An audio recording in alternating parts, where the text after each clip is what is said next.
Is the mic working? Yeah? Okay. Good afternoon, everyone. Thank you for being here with us. And we have some very good faculty, Dr. Shanta, Dr. Vinay Gupta, Dr. Shushmita Kaushik, Dr. Surinder Pandav. And I called upon all of them to talk to us about the surgery of primary angle closure glaucoma. You know, there is a huge debate. There was a time when every single patient that came to us, the principle was that we would try and do a laser PI and then think of what to do. And then it was the second step would be that if there was a cataract that didn't need, it was a very early cataract or the lens was clear, then it meant that we went ahead and did trabeculectomy. And then we went and did a cataract surgery when the cataract came actually. And then with all the evidence that came about lens extraction, you know, this whole algorithm got a little bit disturbed actually. And so there is still an intense debate in the country amongst everyone I know, amongst my colleagues, as to how do we treat these patients actually. And therefore, we took up every segment of the management. For example, we took up laser peripheral iridotomy, we took up trabeculectomy, and then combined surgery and cataract surgery to see how each faculty looks at his patient and why and when would he do what he does actually. So it's not a debate. They're not going to be hard-pressed just to talk about that, but they will give their point of view on it and perhaps enlighten us and help us improve our clinical practice a little better. So I'm going to ask Dr. Shanta. She's going to talk to us about the clinical presentation of primary angle closure glaucoma in India.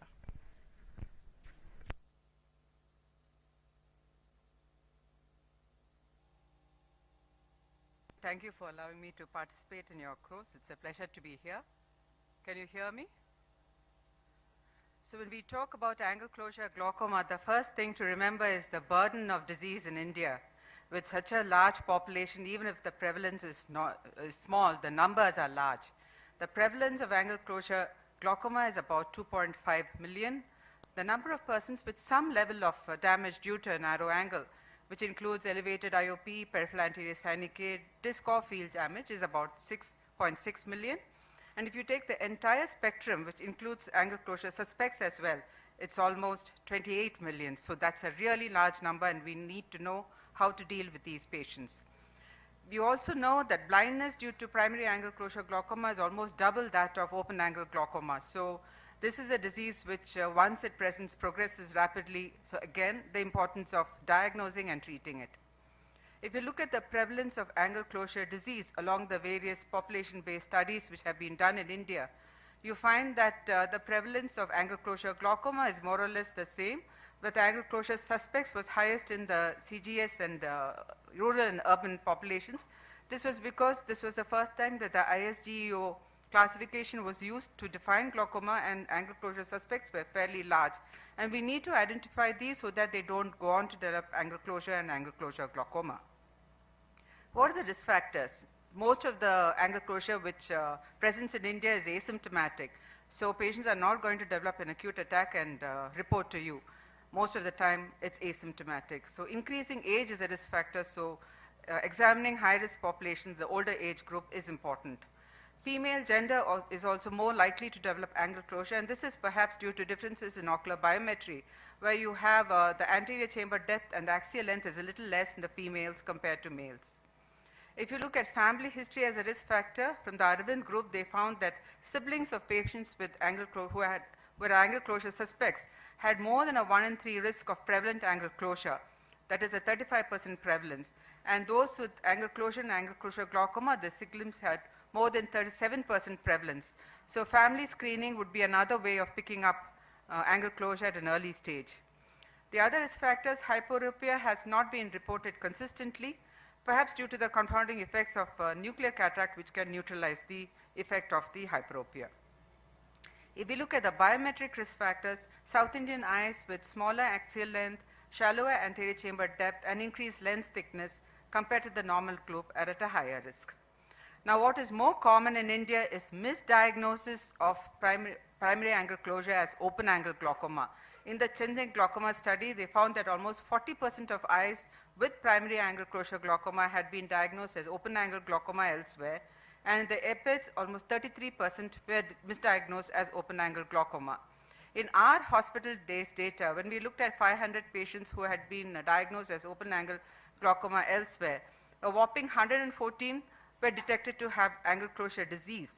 And of these, about 48% had appositional closure, 41% had PAS less than 180 degrees, and 3.5% actually had PAS of more than 360 degrees, which shows that gonioscopy had not been performed in these patients.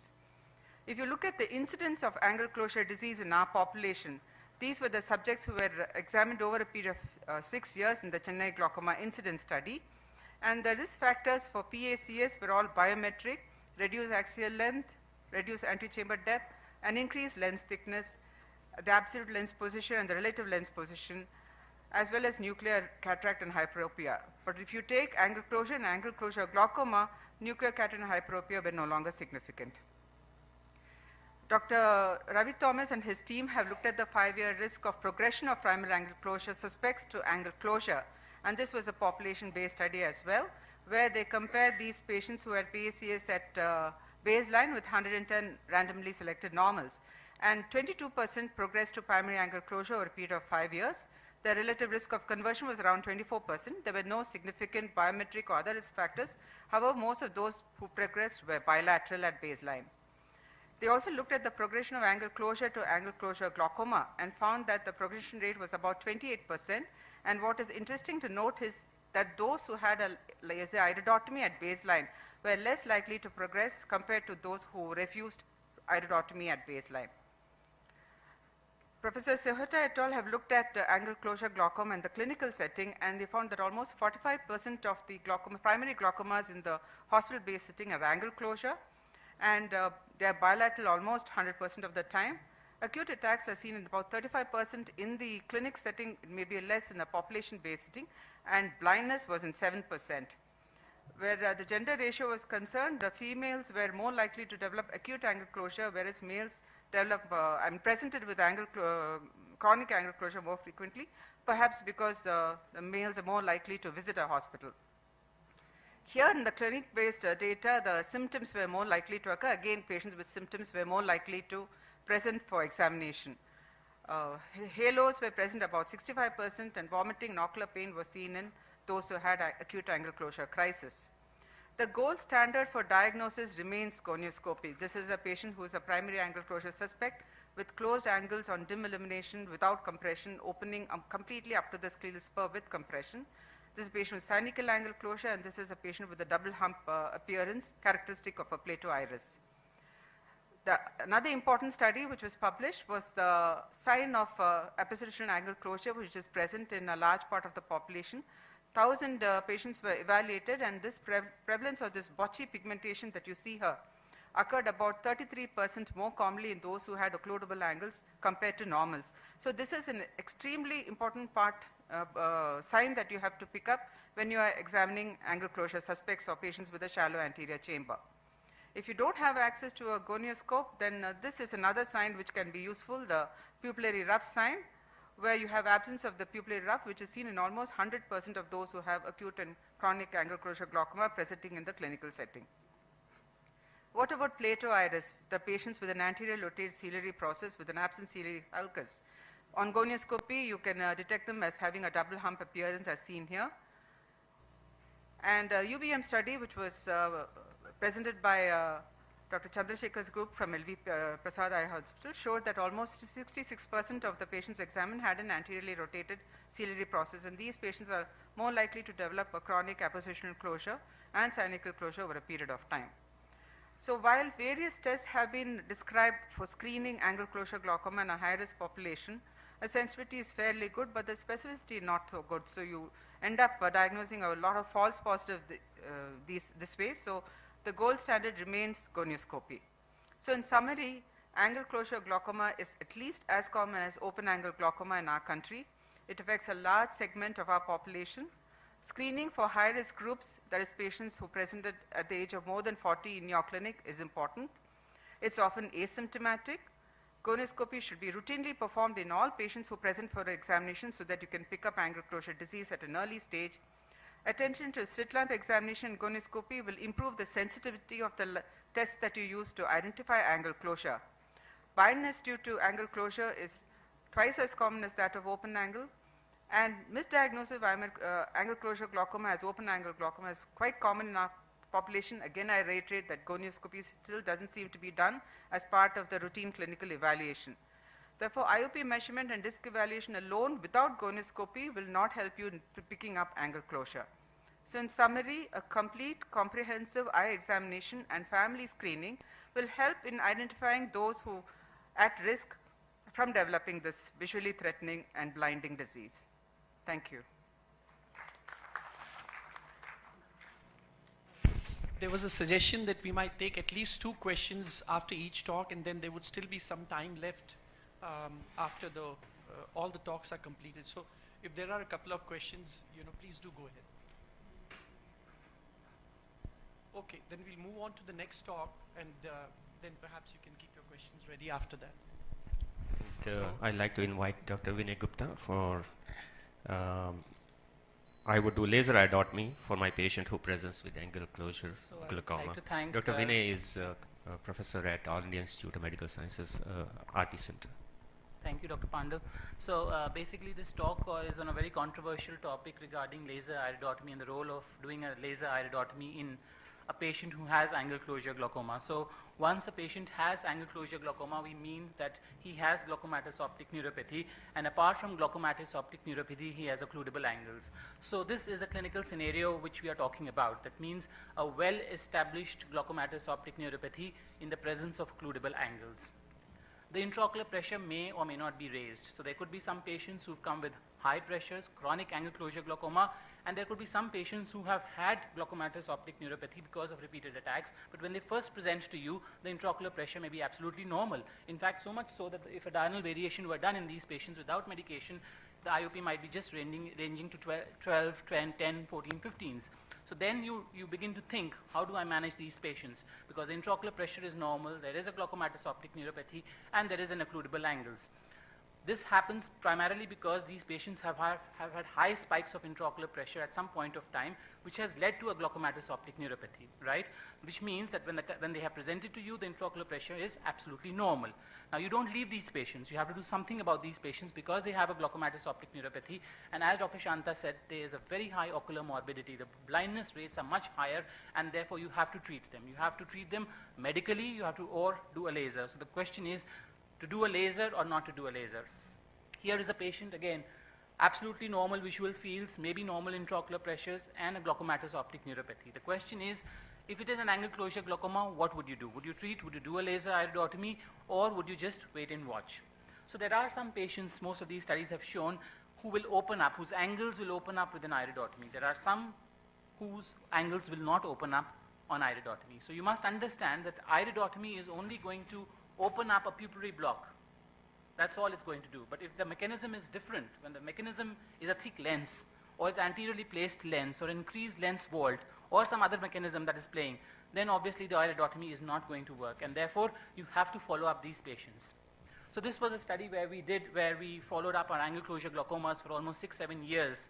All of them had iridotomy, right? So after iridotomy, we followed them up and we found that a lot of them could be treated on medical treatment alone. That means angle closure is not totally a surgical problem. A lot of them might need surgery, but almost 2/3 can be controlled medically, which means that after an iridotomy, you need to put them on medical therapy, and they might do very well on medical treatment alone. So in other words, you have to monitor these patients lifelong and monitor them very closely, much closely than you would do a primary open angle glaucoma. What about this patient? This patient is a diagnosis that's staring in your face. It's an angle closure eye, there's iris atrophy, there could be a glaucomatous optic neuropathy, and here the patient, what would you expect? I mean, would you do an iridotomy or not? Would you not do an iridotomy? The answer is, so is there a pupillary block going to work in this patient? Once the iris is atrophied, you would not expect that there would be a pupillary block, because the pupillary block will work as long as the iris has its sphincter intact and is able to have a pupillary block. But once the sphincter is all gone, once there's iris atrophy, you're not likely to expect a pupillary block, yes? Which means that the iridotomy may not do much, right? So you have to understand which of the patients are going to benefit from an iridotomy and which are not going to benefit from an iridotomy. So angle closure has many mechanisms. It's a dynamic process. It's an ongoing process, and there are lots of factors. And in each patient, there could be more than one factor working. So what we are doing by doing an iridotomy is only taking care of the pupillary block. But the other mechanisms, that is a thick lens, again the lens vault, and a thick uveal tissue itself, are other mechanisms which the iridotomy will not take care of. So a patient like this, who has a definite pupillary block on the slit lamp, is going to benefit from an iridotomy. But a patient who's got a uniformly shallow anterior chamber, and where the lens itself is very thick and anteriorly placed, the iridotomy may make the situation worse, right? So which means that the iridotomy is going to benefit this patient, but may not benefit this patient. So your clinical acumen and your diagnosis has to be very correct before you decide to do an iridotomy or not. It's not a blanket statement that you do an iridotomy for all angle closure glaucoma eyes. All PAC or PACG would not actually need an iridotomy. Here is an anterior segment OCT picture of a patient who has got a very high lens vault, right? When you see him gonioscopically, the angles are occludable. When you see the anterior chamber, it is shallow.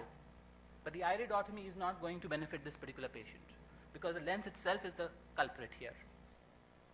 So the role of iridotomy is really questionable in PACG.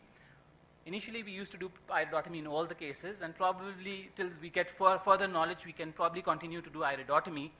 But you must understand that even after iridotomy, they have to be on medical therapy, right? Because these patients will have spikes of intraocular pressure, and medical therapy will control those spikes and prevent the further progression of the disease. The question is, what do you do then after all of this has happened? If the patient has absolutely clear lenses and an angle closure glaucoma, his IOP is well controlled on topical medication, you can leave him so. But if the intraocular pressure is uncontrolled, you may have to do a trabeculectomy. There could be another patient who has a PACG and has a coexistent cataract, in which case, if the IOP is well controlled, you can think of doing a cataract surgery alone.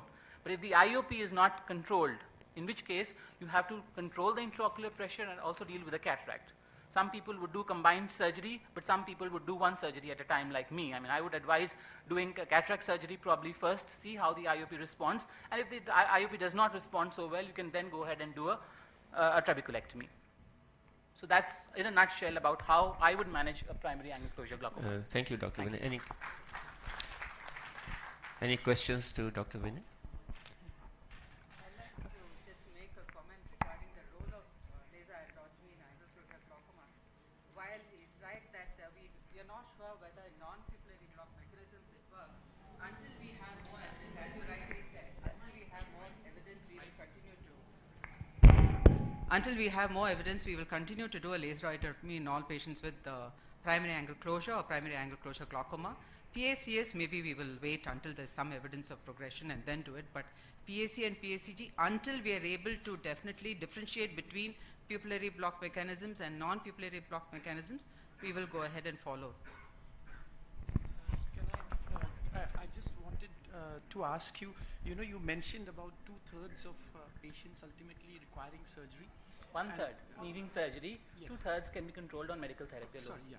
So I just wanted to ask you that could you once again just state what are the parameters that might help to indicate that this subset of patients is going to respond to laser PI and this subset of patients is unlikely to respond based on the clinical features, measurements? Yeah, so when you're talking of angle closure glaucoma, again, as I said, with iridotomy, it's very difficult to say. And as Dr. Shanta says, as a blanket, we do an iridotomy in all the cases because we don't know which one is a clearly pupillary block and which has other mechanisms acting on it. So therefore, we would do an iridotomy to begin with, and then we have to decide which ones would require surgery and which ones could undergo a medical therapy alone. So that's again a difficult decision, but you have to see how high the intraocular pressure is, how severe the optic neuropathy is, in which case you would like to do surgery after the laser iridotomy. Another question that might come to your mind is, should we do an iridotomy to prevent malignant glaucoma? I mean, a lot of times this question comes into the forum is whether iridotomy prevents malignant glaucoma in these eyes, and so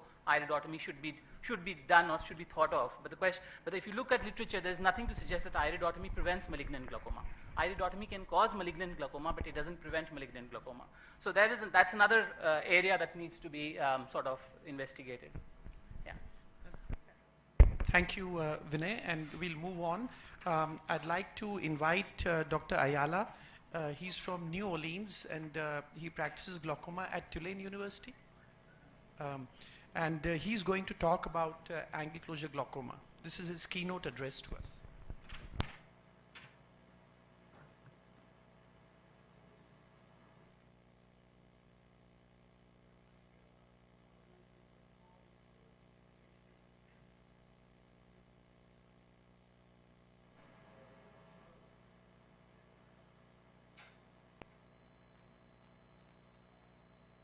Oh, this one, okay. Is that good? All right. Okay, all right. Thank you. Thank you for the invitation. I'm delighted to be here in India. Hyderabad is my hometown, just so you know. I always introduce myself as coming from Hyderabad. Just so happened that I had nothing better to do other than leave the country after medical school, and so ended up in New Orleans, and in the process of moving out to Tampa, to the University of South Florida as the chairman of the department starting next month. We also have an institute that we helped establish in Hyderabad, Ananda Institute, where we are in the process of training glaucoma fellows. Glaucoma is my passion. I do a lot of other surgeries, but for whatever reason, I love glaucoma. And I think a lot is to be said about glaucoma, especially in the Indian setting. These are all my financial disclosures. Nothing that I do or say here has anything of any relevance to those financial disclosures. Acute angle closure glaucoma, you already heard many talks probably. The gist of my message is going to be very simple and short. I'm going to present to you two cases. One, acute angle closure glaucoma, one chronic angle closure glaucoma / plateau iris that present to my practice and how I manage them as we speak today, okay? You know how these eyes present, they are all classically have small eyes, large lens, shallow chambers, narrow angles, pupillary block mechanism, iris Bombay, angle closure, and you develop this acute attack, and the patient presents to you with the steamy cornea. And the traditional standard of care treatment for somebody who's presenting to your clinic with acute angle closure glaucoma is what? You try IV mannitol or oral pills, acetazolamide to reduce the intraocular pressure, then topical medications, pilocarpine, aqueous suppressants. When the cornea clears up, hopefully it does, you try the YAG-PI, and the YAG-PI to the fellow eye. If the attack doesn't break, then you think of surgical maneuvers. What I do in my practice is slightly different. So here is case number one, 45-year-old oil trader. He's a 13 diopter hyperope. His cousin happens to be an general ophthalmologist. She did a routine dilated fundus examination, put him in angle closure attack. 3 days later is when the patient was referred to me. By this time, he's been throwing up for 3 days continuously in severe agony and pain, steamy cornea, vision was count fingers.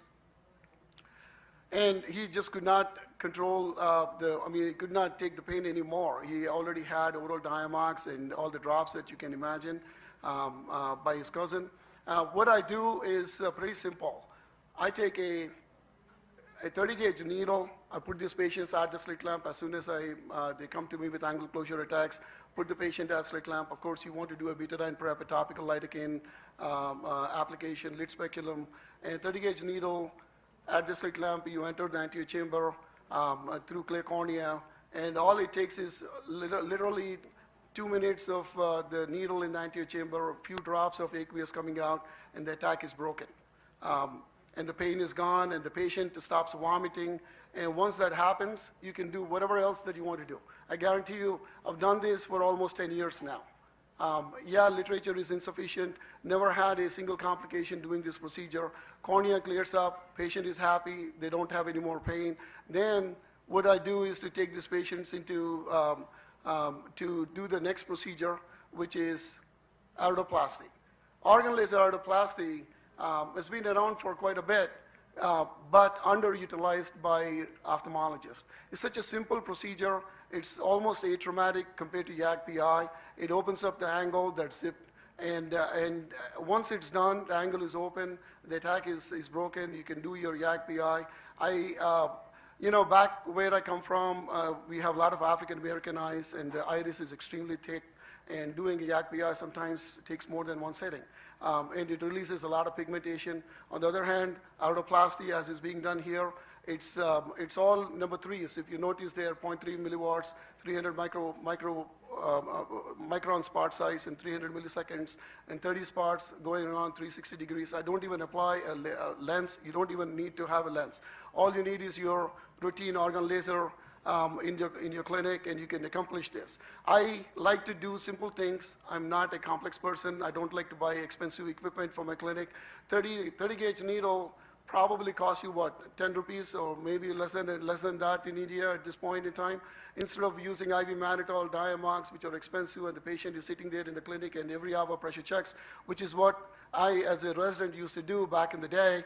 This is what I do. And then step number 3, treat the patient for inflammation and prevent infection with some steroid, and use whatever glaucoma medications that are needed, plus or minus pilocarpine and oral acetazolamide. And finally, you take the patient when the eye is quiet, take the patient to the operating room a week or 2 weeks later and take the cataract out. Once the lens is out, you will never have another attack for this patient.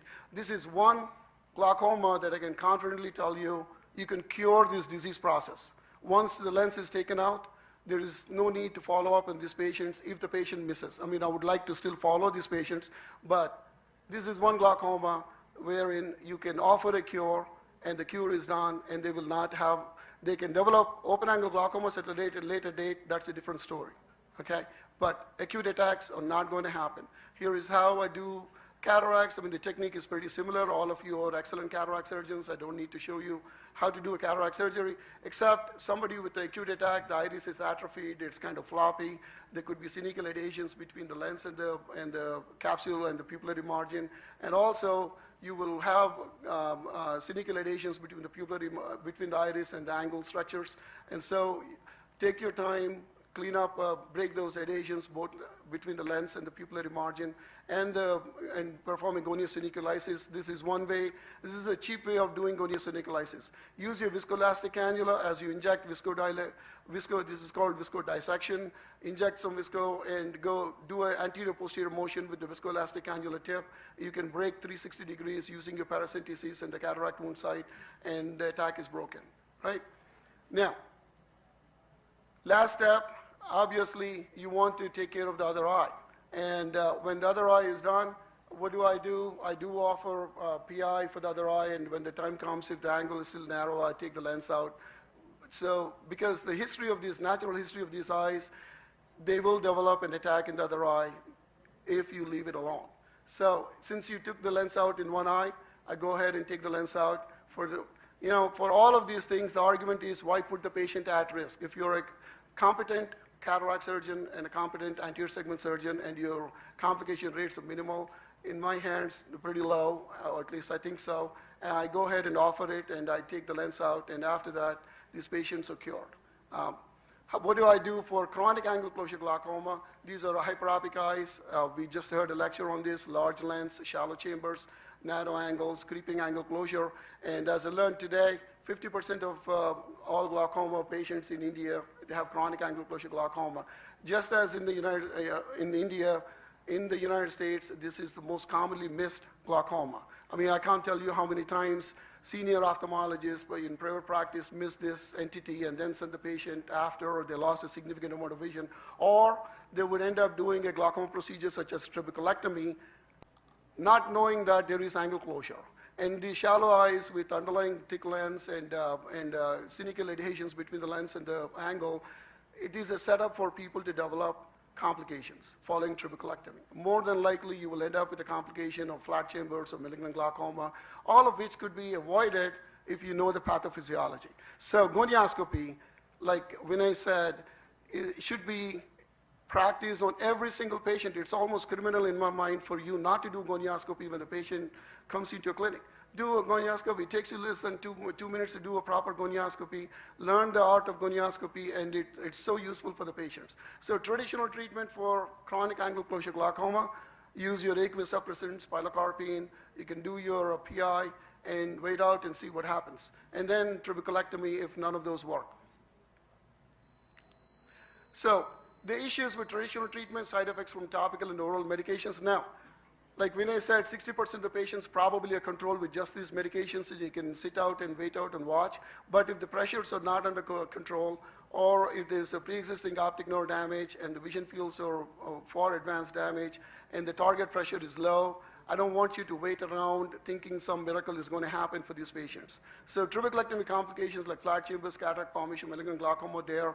And a lot of times, in my experience, by the time the patient is referred to me, because they've been sitting out on these patients on pilocarpine, they end up with these dense brunescent cataracts, and these cataracts become more difficult for you to take them out, and post-op pressure spikes. So here is a patient, monocular patient, who was referred in with pressure 35 on 3 drops, gonioscopy, anterior iris insertion, UBM, angle closure, most often caused by anteriorly positioned ciliary processes, i.e. plateau iris, is what this particular patient had.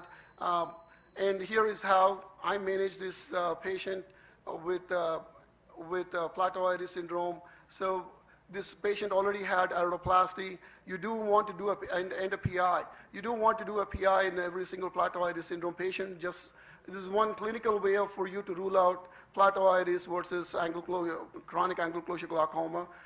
Plateau iris itself can lead to chronic angle closure glaucoma, but not all chronic angle closure glaucomas have plateau iris. Now here is a neat way of doing gonioscopy, Konya Silicalysis. This is a microforceps. You introduce through your cataract wound site, and then grab the iris gently towards the root of the iris and gently peel. It can bleed. Don't panic. If it bleeds, that's okay. You can wash it out. So using 2 or 3 sites of paracentesis, you can almost do 360-degree Konya Silicalysis this way, and then wash out the anterior chamber and look at the angle. If the angle is completely wide open, you don't need to proceed to do anything else. But here you can see the root of the iris has bumps in it, indicating that the ciliary processes are turned anteriorly, pushing the iris, telling me that this patient has definitely plateau iris syndrome. In those cases, the plateau iris syndrome, what do? I introduce a ECP or endocyclophotocoagulation probe and zap the ciliary processes 180 degrees and open the iris. It does 2 things. It rotates the ciliary processes away from the root of the iris and takes away that problem of angle closure by mechanical pushing up mechanism. And 2, it will also control the pressure. If you want to control the pressure, what you want to do is to apply the diode laser in the valleys. Okay, that's where the maximum aqueous production occurs. Even in chronic angle closure glaucoma, this is a great technique for you to do.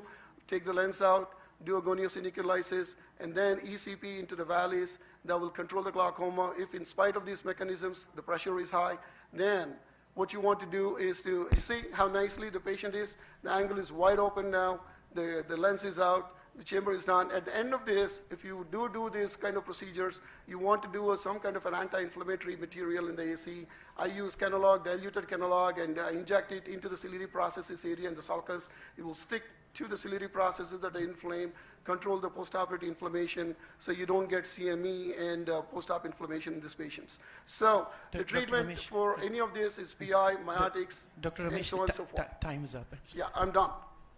Thank you so much.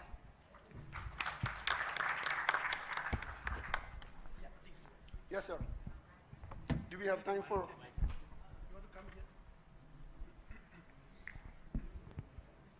Actually, I just wanted to ask, what would you charge for a paracentesis? 0.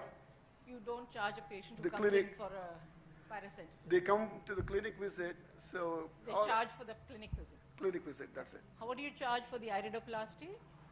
Iridoplasty, they have a code. I don't look at money. I'm just no, asking. most people have insurance, so I agree with you. Is this a procedure? If your clinic is equipped with organ laser, it's not going to cost you anything extra for you to do a organ laser iridoplasty, or a YAC PI for that matter. What would you charge for a cataract extraction? Cataract extraction, the surgeon gets paid in the United States right now $699, and the time may So come we when are they pay you equating $5. all this with the acute angle closure. We've equated these 4 stages with just an iridotomy and maybe some IV mannitol for once or twice. I think personally, from having seen so many acute angle closures and having seen people do try cataract surgeries and things, I think if the patient comes very early to you, maybe within 24 to 48 hours, these things could suffice. But otherwise, once the damage to the trabecular meshwork has occurred, these are all cosmetic changes. You're just pulling the iris away from the angle, but the damage to the trabecular meshwork has already occurred. So some medications, as you've said, one medication or whatever, would continue to be necessary. As against this, if you were to do just an iridotomy, wait for the eye to become quiet, do your iridotomy nicely, you may still require one medication. So I think we should be a little hesitant in these 4 steps. I'm not sure on the panel who agrees with these 4 steps versus controlling the intraocular pressure and doing an iridotomy. And Dr. Hirsch, you wanted to say something?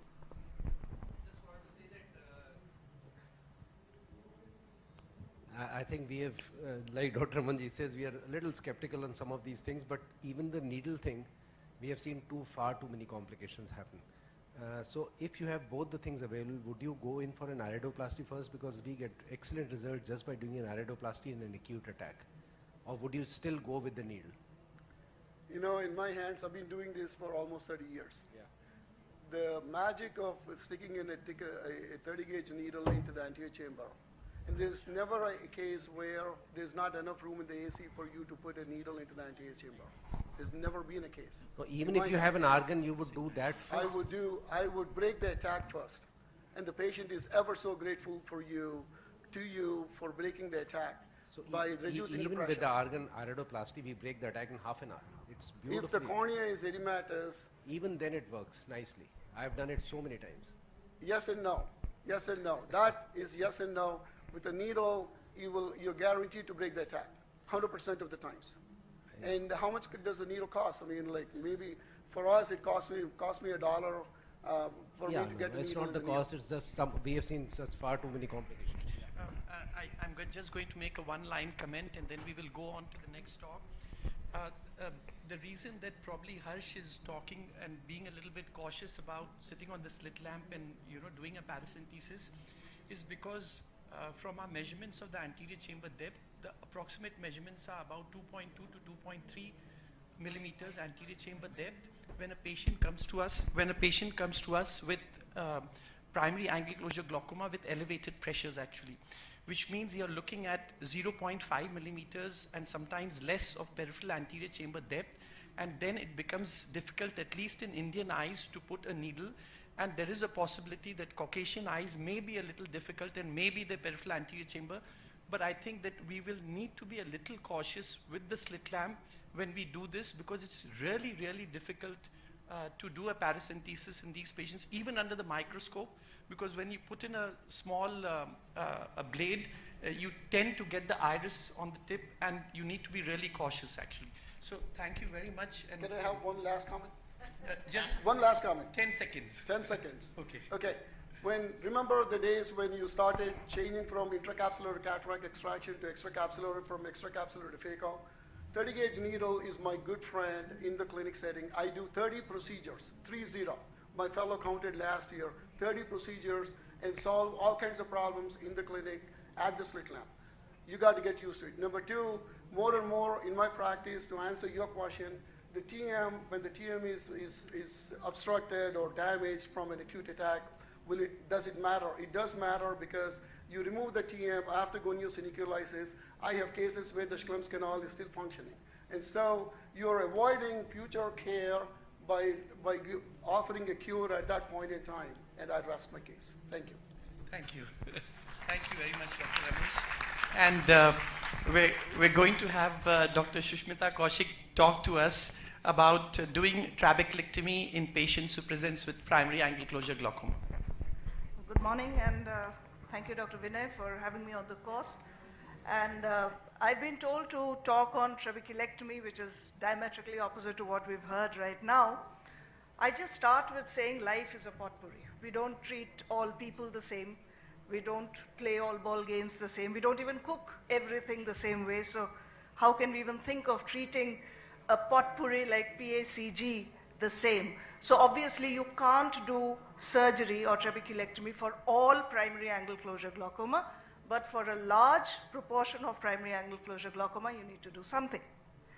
The treatment, of course, and all of these are PACG, and all of these eyes behave, look, and present completely differently from each other.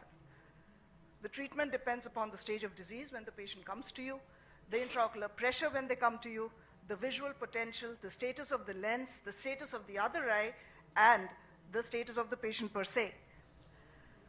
It's important to remember at the outset that primary angle closure glaucoma is a blinding glaucoma, and I'm just going to quote this one study which showed that 91% of people from a population-based study in China who were bilaterally blind from glaucoma had primary angle closure glaucoma. So that's how important this disease is. And a review of published data with prevalence models of all glaucomas showed surprisingly that Asians are going to account for 47%, nearly half of all the people with primary angle closure glaucoma in the world.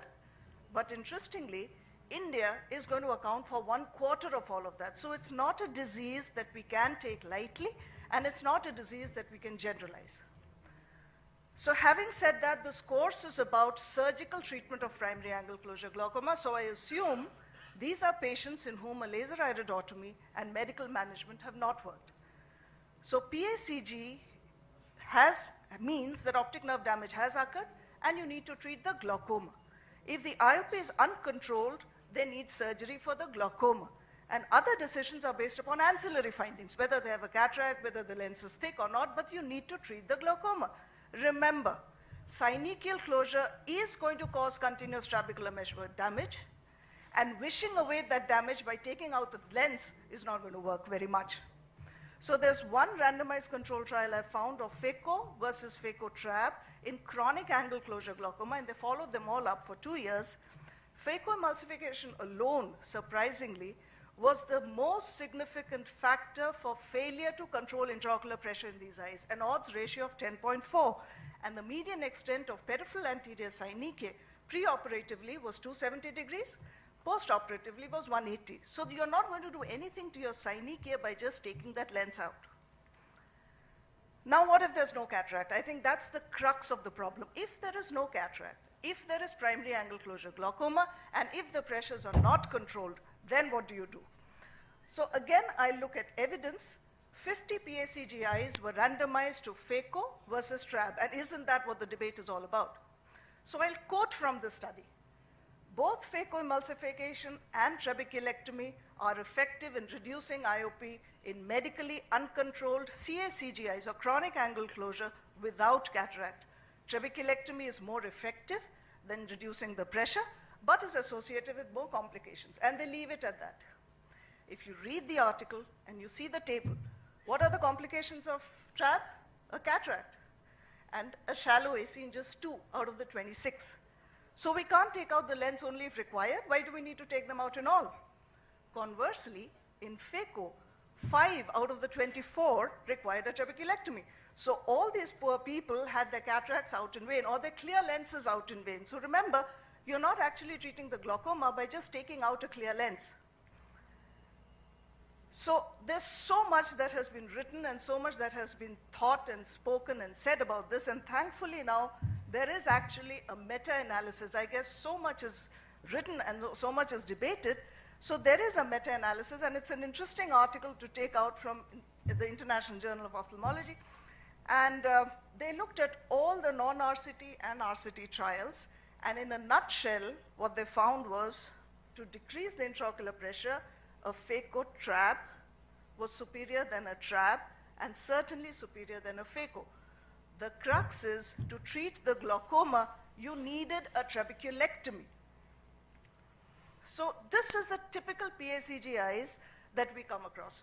This is a 59-year-old male patient, 618, 660 vision, 34 and 40 millimeters mercury pressures, closed angles, meibomian gland disease, and advanced glaucomatous optic neuropathy. The lens vault is about 700 millimeters.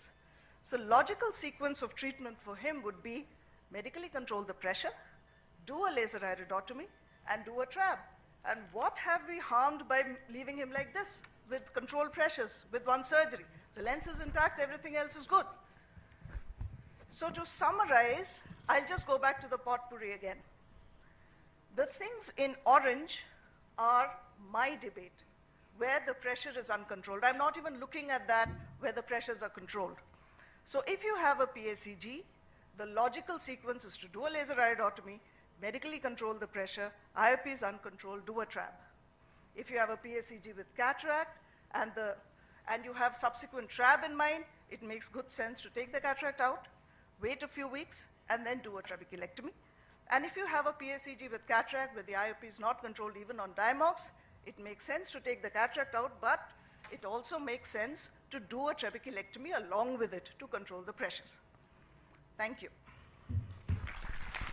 Thank you, Dr. Sushmita. Any questions to Dr. Sushmita?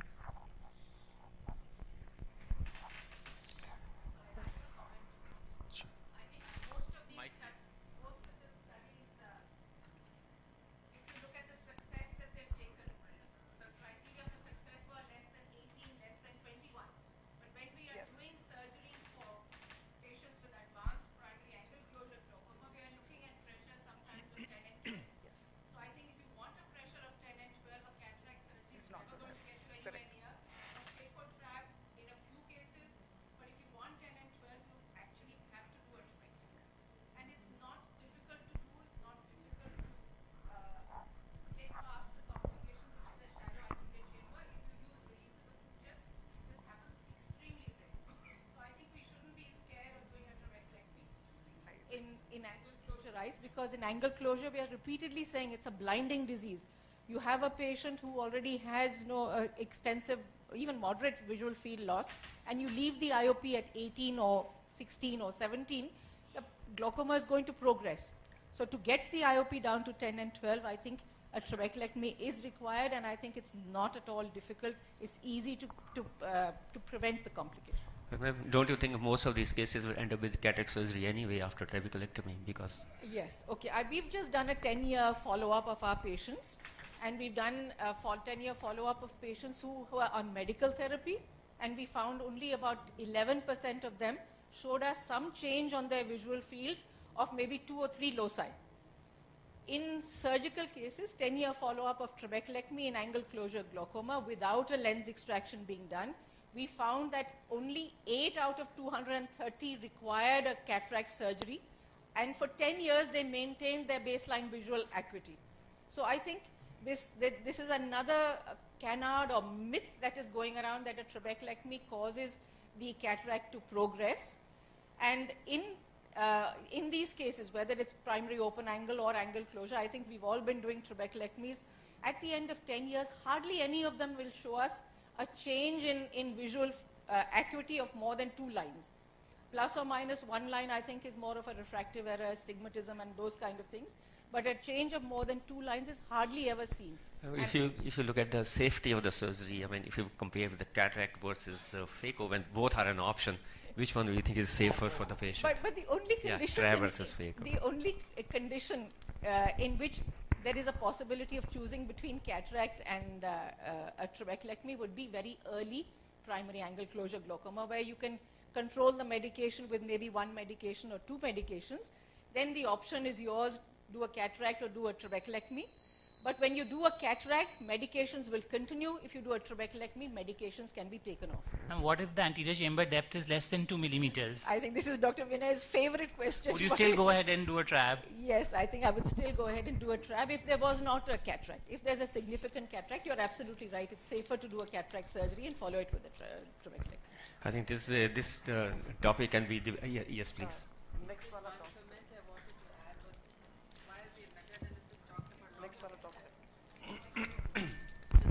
About RCTs in the management of angle closure glaucoma, I think what we need to remember is that those are tightly controlled clinical trials where patients are being followed up at regular intervals, and you are sure that they are compliant with their medications. But we know, especially in our clinics, where 80% of patients have to pay for the cost of the medications, insurance doesn't cover the medication. You find that progression occurs because of poor adherence to treatment. So clinically, when we are faced with patients, we have to make decisions based on this knowledge. I think this is a very debatable topic. I think the next 2 talks again are going to add to this. So I'll request Dr. Vinay actually to do the next talk. He will talk about the combined surgery for my patient who presents PSCG and uncontrolled IOP. So Dr. Vinay, please. Thank you very much. And I think we've just got an idea of how difficult it is to have a patient in front of you with elevated intraocular pressures, with PACG and try to figure out what might be right for this patient actually. So trabeculectomy and lens extraction, as speakers before me have said, are a debate that refuses to subside. Lens extraction has been proven to reduce intraocular pressure in eyes with PACG, and combined surgery has been found to be slightly more effective in reducing intraocular pressure, as Shushmita also pointed out, but with somewhat greater complications actually. And therefore, should one do combined surgery at all, or restrict oneself to either glaucoma surgery or lens extraction actually? So I think we already have two proponents of trabeculectomy and lens extraction here with us, and we'd like to hear more from them actually. So there are many situations in which one might consider trabeculectomy or trabeculectomy in association with lens extraction, and I'm quoting two studies which came out in 2008 and 2009 from Hong Kong, and I think they've led the way to some extent in publishing literature and comparing between two groups of patients. So the first study was, they compared phacotrabeculectomy with adjunctive mitomycin C, and they found that it might be marginally more effective than phacoemulsification alone in controlling IOP in medically controlled CACG eyes with coexisting cataract actually. And you can see over there that's the effect of phacoemulsification on intraocular pressure long term at 24 months, and these two lines are phacotrabeculectomy. The bottom line includes all cases, and this center line includes those patients that had hypotony actually. And then in another study, they pointed out that even in medically uncontrolled CACG eyes with coexisting cataract, they found combined phacotrabeculectomy with adjunctive mitomycin C to be more effective actually. There was a third study that came out after collating all this data, and I think Shushmita pointed out this study, but I'm just talking a little bit different about it. And they mentioned that when they had two groups of patients, one with that underwent phacoemulsification and the other combined phacotrabeculectomy, these were the pre-op and this is the post-op pressure, and with combined, this is the pre-op pressure and this is the post-op pressure. So you can see that there is an effect both of phacoemulsification and combined surgery at 24 months actually. And you can see that there is a reduction in the pre-op medications. However, the reduction in pre-op medications is much more with combined phacotrabeculectomy than with phacoemulsification alone. So I created some pathways or algorithms because this is what happens when different types of patients come in front of you, and you need to figure out what you're going to do today and what you're going to do for the patient 3 years and 5 years and 10 years hence actually. So you have, let's say, a 65-year-old lady that comes with more than 270 degrees synechial closure in the right eye and 200 degrees synechial closure in the left eye. The intraocular pressure is 20 millimeters of mercury in the right eye and left eye, and the optic disc shows a vertical cup disc diameter of ratio of 75% in the right eye and 65%. With glaucomatous damage, the visual acuity is still fine actually. So as I think all of us would agree, we plan to do a laser PI in the right eye and target for low teens intraocular pressure, and as Vinay pointed out before me, we follow up lifelong. But let's say 3 years later, because of not being able to predict whether the laser PI is going to work to control intraocular pressures over long term, 3 years later, the intraocular pressure on 3 medications is uncontrolled, there is progressive disc damage, and then you might wish to plan for glaucoma surgery, and if there is a cataract, you might wish to plan for combined surgery. And the left eye, we would also plan for laser peripheral iridotomy. And if at 5 years the intraocular pressure is well controlled with, let's say, 2 topical medications and no progressive damage, then we may not like to do anything more for this patient actually. Here is a patient that presents with intraocular pressure of 50 millimeters of mercury in the right eye and 20 in the left eye. The right eye has mild corneal edema, the peripheral anterior chamber depth is non-existent, and pupils are mid-dilated, and the iris is boggy and edematous. So this patient, you're going to use topical drops as you're going to try and reduce the intraocular pressure as much as possible. You wait for the corneal edema to clear, and as soon as possible, you aim for the laser iridectomy. And if that doesn't work, then you might consider a laser iridoplasty actually. You watch for a drop in intraocular pressure, check for optic disc status, and after that, you would assess for further medical management or the need for surgery. You have a patient here again with intraocular pressure of 45 millimeters of mercury in the right eye actually. So the right eye has got classical PACG, the cornea is clear, but there is 90% discovery. You know, you get patients with 45 and 50 millimeters of mercury where the cornea is edematous, and you can get a similar patient where the cornea is all clear actually. So the patient is already using pilocarpine, beta blockers, alpha agonists. The right eye angle is completely closed. The right eye vision is 6/9 and has some degree of nuclear sclerosis. So you start the patient on topical steroids because you want to quieten the eye a little bit. At this pressure, you know the iris is going to be very boggy, and you ensure compliance. See what happens. If you're able to quieten the eye as soon as possible, you may wish in such a patient to plan for combined surgery actually, and you may give preoperative mannitol if necessary actually. And when you're doing cataract surgery, please remember that ideally you should only be using 2.2 millimeters because there are many, many advantages, and you're dealing with an extremely shallow anterior chamber, and the great challenge of doing combined surgery and cataract surgery is the shallow anterior chamber. And this is another patient who comes with an intraocular pressure of 45 millimeters of mercury. The anterior chamber depth is just 2.2 millimeters. The lens thickness is 5 millimeters. Remember, the lens thickness in most of these patients is more than 4.5, and it reaches nearly 5 millimeters in many patients actually, which means that the lens is going to be thick, and you can sense it when you're doing the cataract surgery actually. So the axial length is 21.85, which is near normal, which is what one of my colleagues pointed out, that it's not necessary to get hypermetropic patients that go into. The axial length is only marginally less in patients that present with primary angle closure glaucoma. So you have 360 degrees closure, and the patient is not on any medical treatment actually. So the vision is 6/6, and there is a scenario that one, there is no cataract, and there is another scenario where the vision is 6/24 and there is a cataract in the right eye actually. So you could, there are people who might wish to do a clear cataract extraction, clear lens extraction, or a cataract in such a patient. But let's say if the post-operative intraocular pressure is 25 millimeters of mercury, you treat with medications, and if it's uncontrolled, then you might still have to go for a trabeculectomy. Or you might just start with medical treatment and trabeculectomy, and then see how it goes. And if the intraocular pressure is well controlled, then that's fine. There are patients with trabeculectomy who may not be successful. You could have uncontrolled intraocular pressures after that. You could have progressive disc damage after that. And then in such a scenario, you might wish to do a lens extraction actually. So, or you might wish to do a combined surgery at the first go.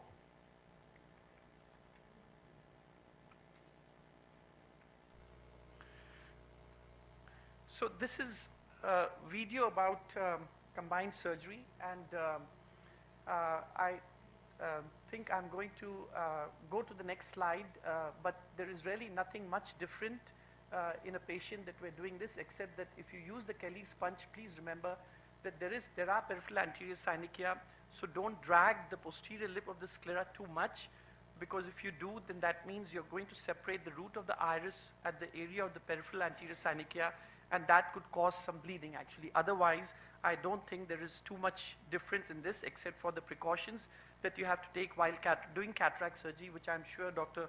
Pandav is going to talk to you about actually. So this is a case, we have a 60-year-old male, diabetic and hypertensive. The right eye vision was hand movements, and the left eye was 6/6. The right eye had chronic angle closure with 360 degrees synechial closure. Intraocular pressure was 44 millimeters of mercury when he came with 4 topical medications actually. The anterior chamber depth was 2.63, and the lens thickness in the right eye was 4.75.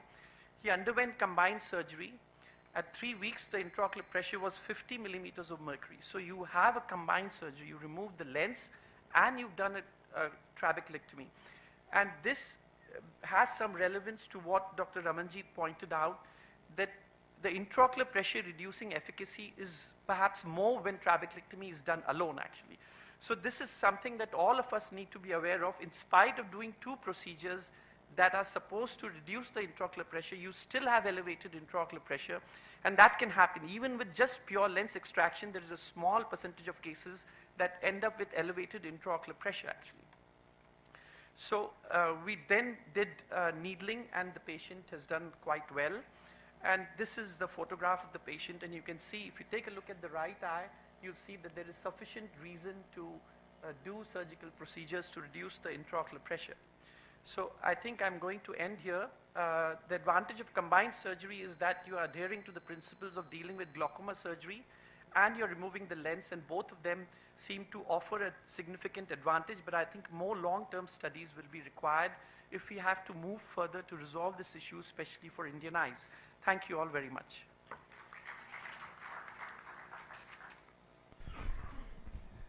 Thank you, Vinay, for your presentation. Any questions to Dr. Vinay? We'll have Dr. Pandav talk about the cataract surgery and the role of cataract surgery in his patients with primary angle closure glaucoma.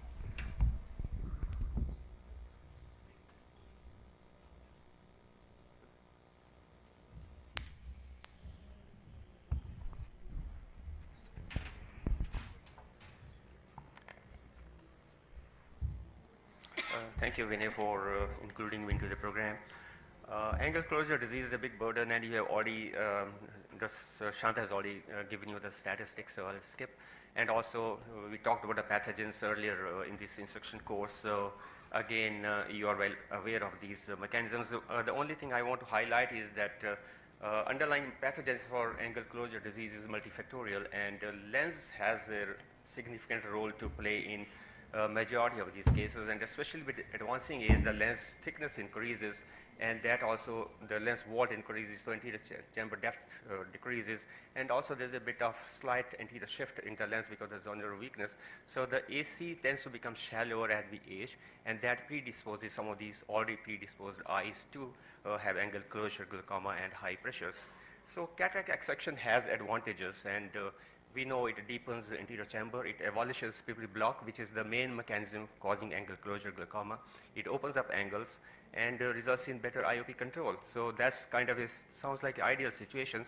I'll take you to some of the published literature now. So what are the guidelines basically? Now this is the, this again a kind of analysis of a number of studies, and what the general recommendation this is that if you have a mild PACG or minimum PAS or is phacoemulsion alone is good enough, and if you have a mild angle closure glaucoma with a lot of angle, lot of synechial, then maybe phacoemulsification still with Konya Silicalysis.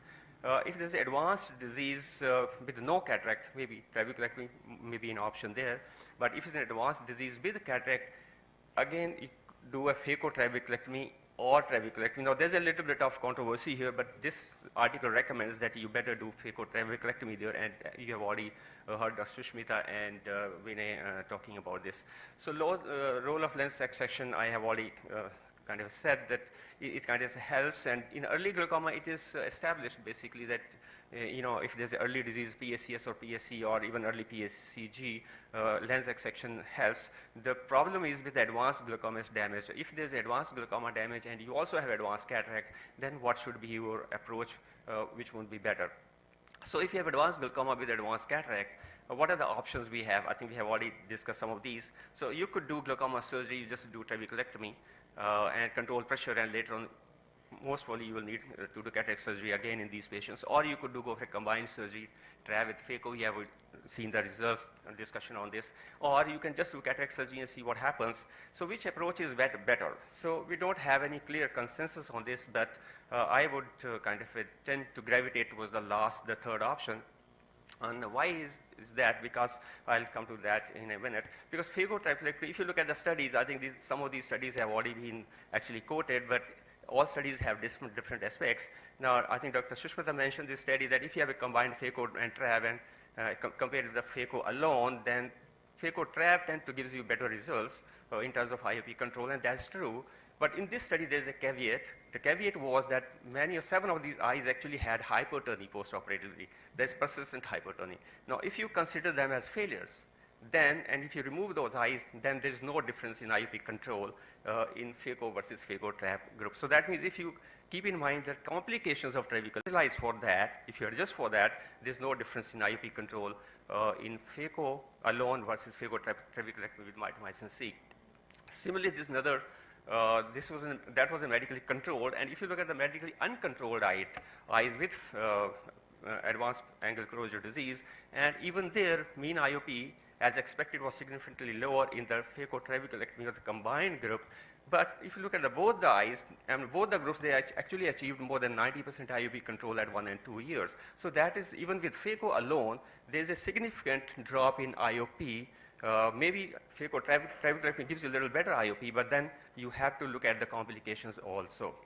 And in this study, if you look at the phaco alone, the complication rate was 8.1% versus 26.2% in phacotrabeculectomy group. So here there's a clear-cut difference in the two groups. So in IOP control, the difference is marginal, but in complication, the difference is quite significant. So that would actually tilt my thinking at least to going towards the cataract surgery alone.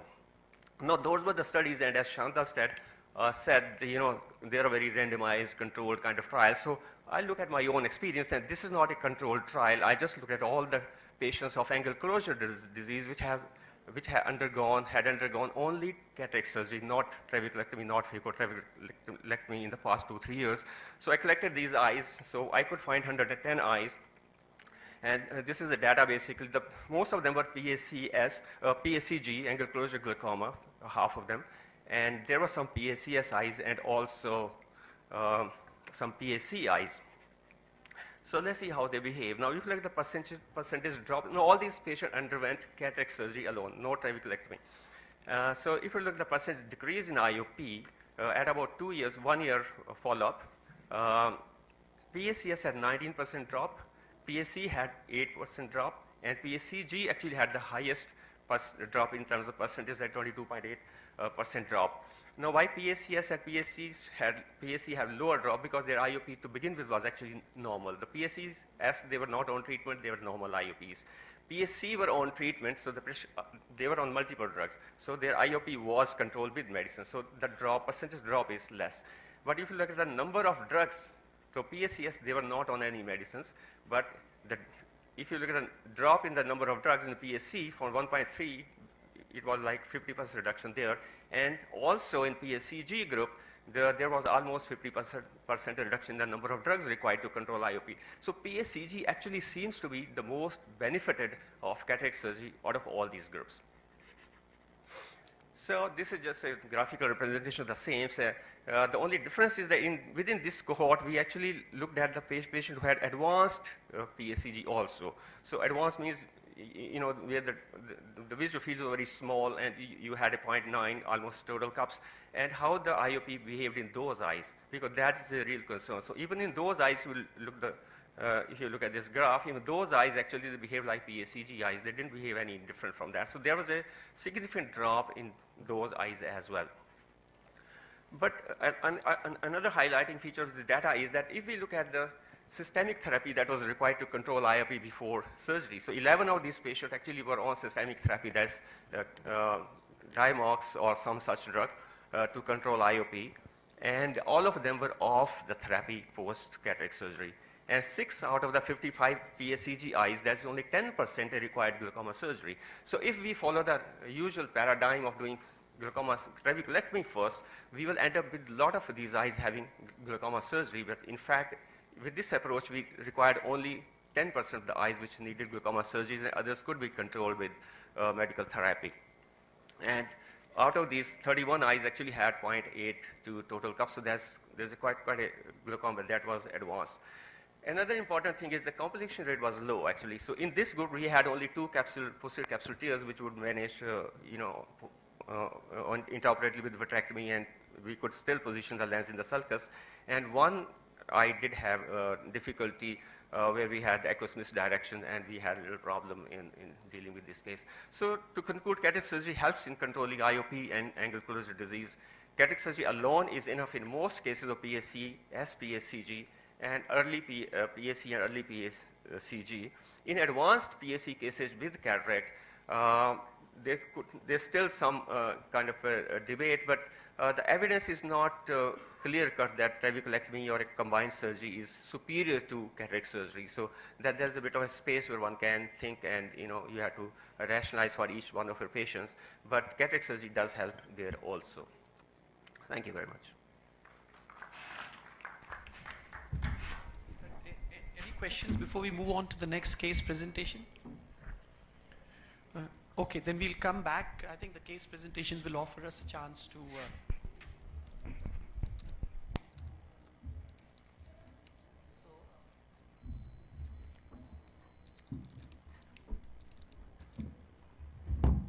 So I'm going to present two cases of angle closure glaucoma.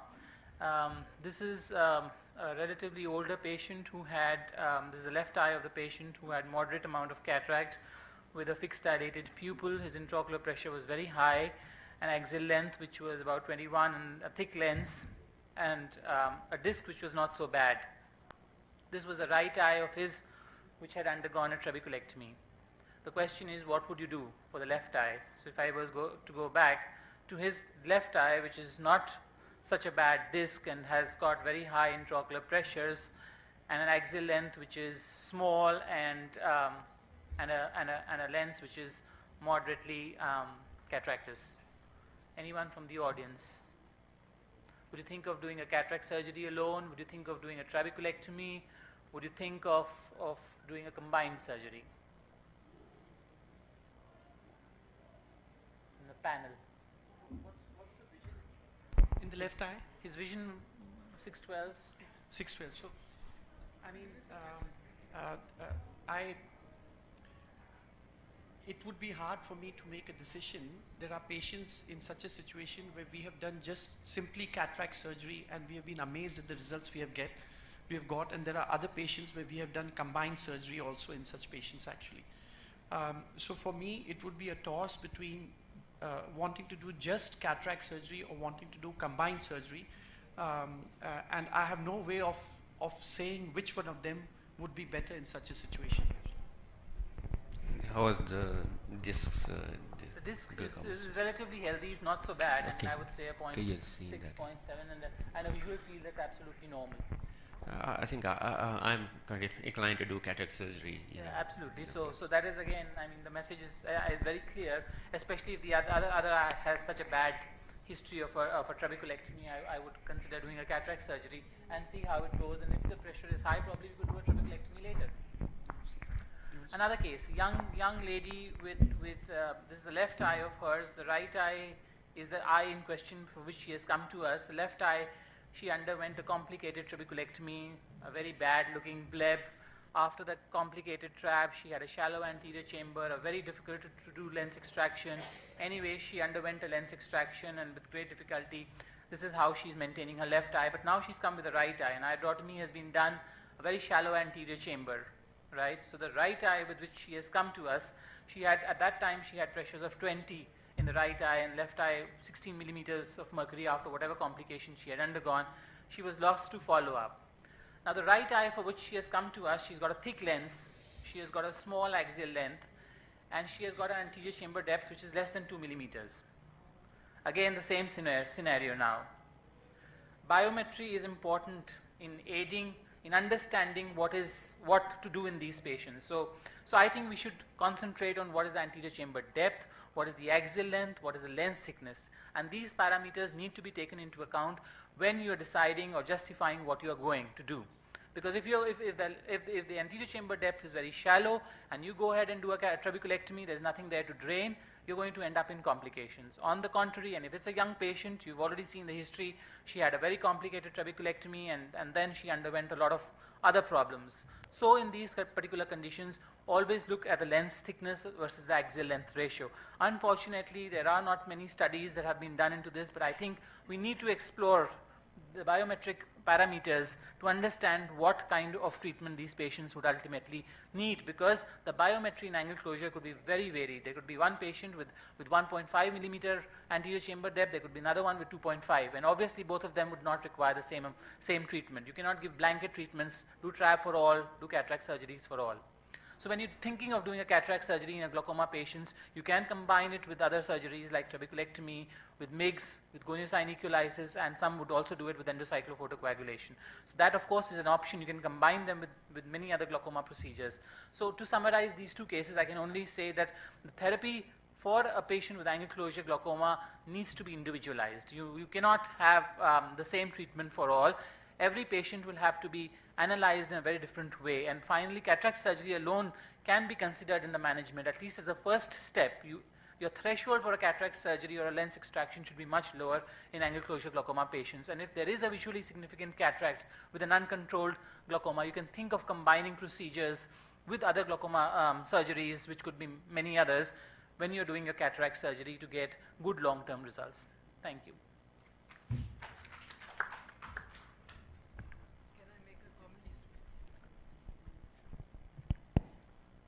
I just want consensus for the panel. If you're doing cataract surgery alone in a patient with a very shallow anterior chamber, where the risk of developing aqueous misdirection is fairly high, would you do a large surgical iridectomy to get access to the anterior capsule and the anterior hyaloid in case you have to manage a malignant?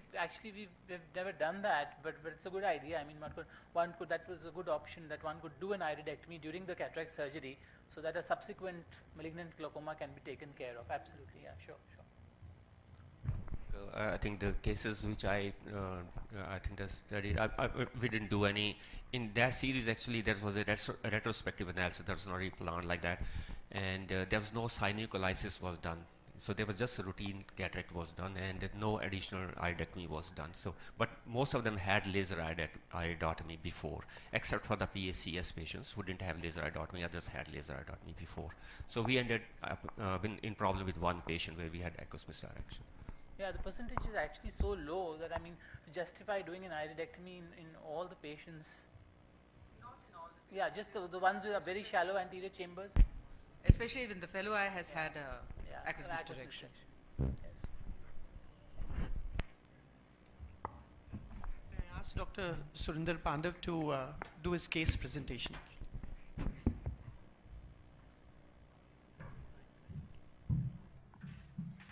I think I'll just show you, take you through one case actually only, and which is kind of a very typical presentation.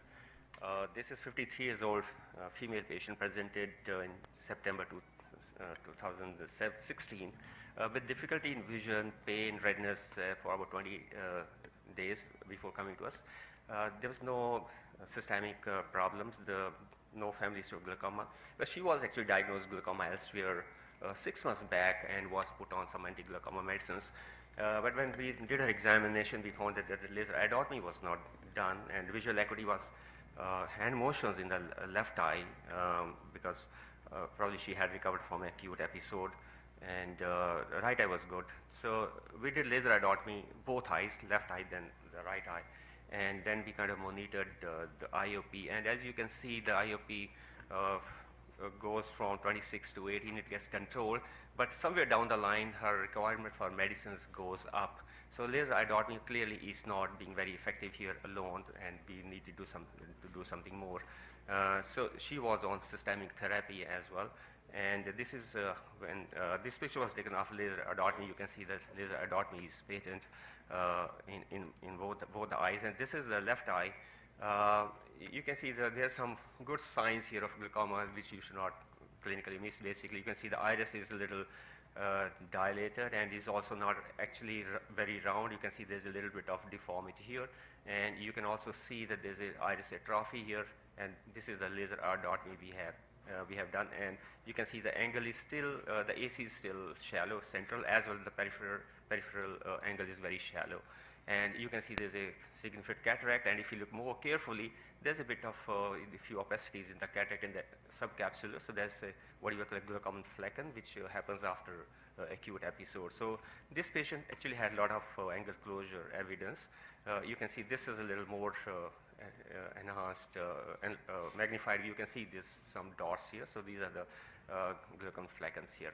So gonioscopy was still not, even after laser iridotomy, you can see the angle is not very well opened. There may be some openings in the superior angle, but I think most of the angle is still quite narrow. And this is again after this is even after indentation, you can see some opening there, but you can see there's a lot of pigmentation there, maybe a few synechiae there, but the angle is not really very openable in this. This is the optic disc appearance at that time. You can see the right eye looks fairly good, but the left eye, you can see there's a significant disc damage there with peripaprial atrophy is there. She was not very good in doing visual fields. We tried a few times, but we didn't really good anything. So we looked at the OCT, which kind of is more realistic as compared. If you compare the pictures with the disc findings and the overall clinical picture, I think this is a little more realistic than visual fields in these patients. So this is a post-LI patient, poor IOP control, multiple drugs, and what do you do next?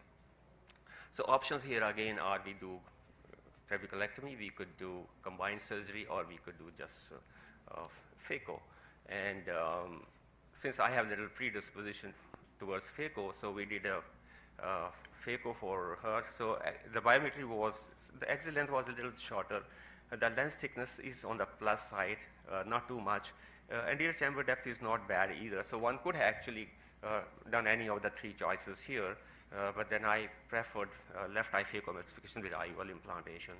And this is how the post-operative course is. So immediately after surgery, the pressure was a little high, which tends to be high in these patients.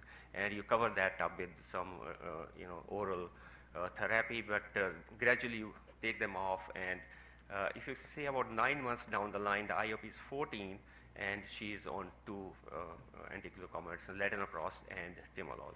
So I think that is a very good control, glaucoma control in this patient by phacoemulsification. So thank you very much. So any questions on this? And if you look at the visual acuity, one presentation counting fingers, now 618, and IOP is good. So I think we are in a fairly good situation as far as this patient is concerned. Thank you. We still have 5 minutes. If any of you want to ask questions, or we may draw on the expertise of Dr. Ciota and Dr. Ayala if you want to say something.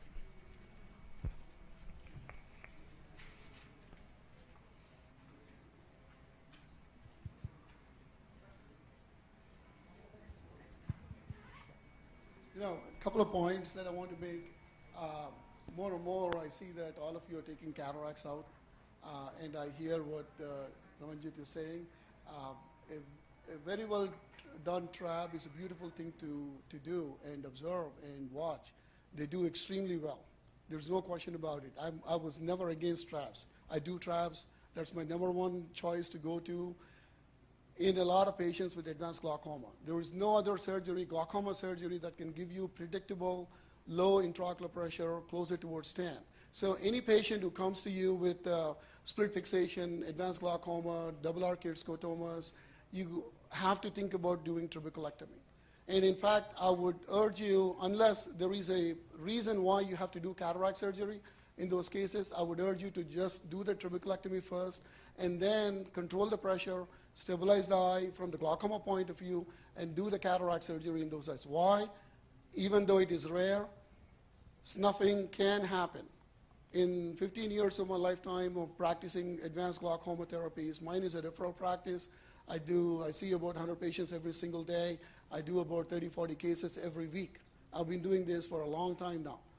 I have seen 3 cases of snuffing in my practice, okay? All 3 happened when I was forced to do cataract surgery in advanced glaucoma. So if given a choice, I would not do cataract surgery in a patient with split fixation. I'm very careful in those patients. I like to do a trabeculectomy. Even with patients with shallow chambers, you can still do a successful trabeculectomy. If there is advanced damage, I tend to do a trabeculectomy, use tight sutures. A month later, when there's enough fibrosis around, I'm going to release the suture, cut one of the sutures, control the pressure, go back in and take the cataract out, and the results are extremely good.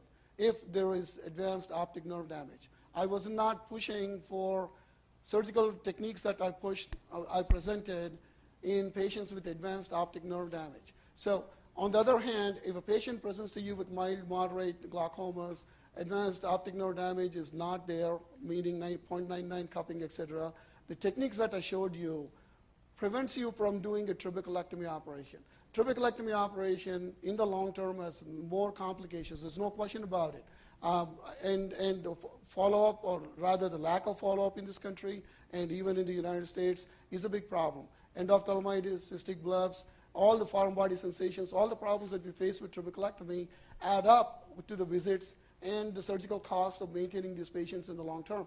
Those kind of patients, you take the cataract out, you resolve the problem at the very beginning stages. That was what I was trying to say. I hope my message is clear.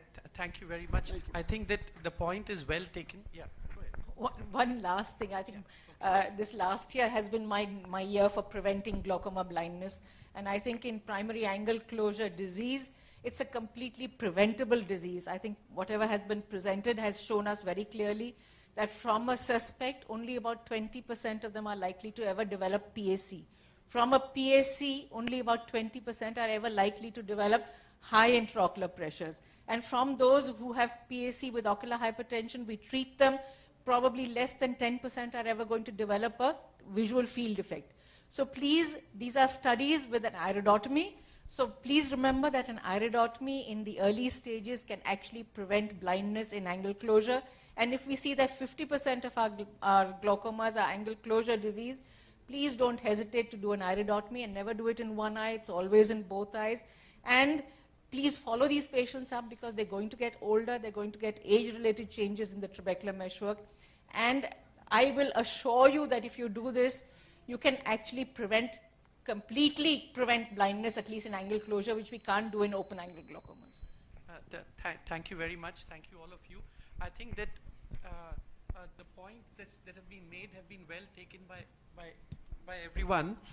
And the only thing I'd like to leave you is that I'd like to continue to struggle with your own algorithms as well as what you see published in the literature, and try to define a work pattern for you actually. That is, I'm not asking you to give up on trabeculectomy, but I'm not asking you to give up on the influence of cataract surgery. There are patients that fit into either of these groups, or there are patients that might fit into combined. So you've got to keep your mind open for the patient that's in front of you. And there is nothing hard and fast today that you should only do this. But I think whatever you do, please follow principles, please be safe. And if you're doing cataract surgery, please remember it's a very shallow anterior chamber. You need high level of expertise when you're doing a combined surgery or cataract surgery. And if you plan only to do a trabeculectomy, don't miss out on the follow-up of the patient, because these patients are at high risk of developing chronic shallow anterior chambers and malignant glaucomas. So with this, thank you all very much for having joined us, and good thank you to all the faculty.